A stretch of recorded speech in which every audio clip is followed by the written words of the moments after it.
پیغمبر صلی اللہ علیہ وسلم وی من یرید اللہ به خیرا یصب من یا یصب من اللہ چی رچا دا پار دا خیر و دا خیگڑی را دو کی نو پا دبان دی تکلیفون راولی دا حدیث دلتا دی دا پار راولی دی چی اے مسلمانا صبر بکی کچتا بیمار شوی او دا اللہ اراده دا خیگڑی تا سرا چی پتا بندی تکلیف راوستو او پتا بندی بیماری راوستنو پا دی بس صبر کے پا دی که و بی صبری نکے باقی پسی گور دی حدیث تا او داولنے حدیث تا پا دی درس کے وعنه وعن ابی سعید رضی اللہ عنہما دا حدیث تا ابو سعید نم نقل لے او دا ابو حریر نم نقل لے دوانو نقل لے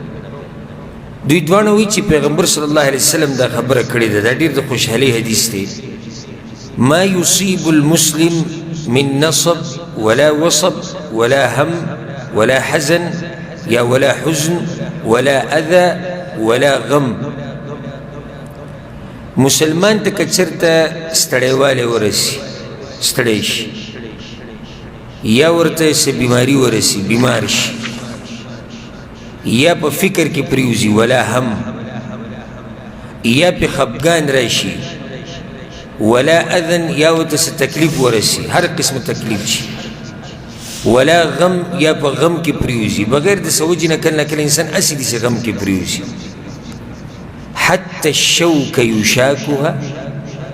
تردیچی یو غنا معمولی وڑا غنا دیو مسلمان پخپکی لارشی یا دا بدن پس ایسکی ولگی الا کفر اللہ بها من خطایا اللہ دا دگی دلاس دا گناہ رہ جائے دا حدیث صحیح بخاری سے مسلم کی لے ستڑے والے غم بیماری فکر سوچ خفگان غم تردیچ یو غنه دل تکلیف در کی پا دیم اللہ ستا گناہ رہ جائے دا سمر دا خوشحالی حدیث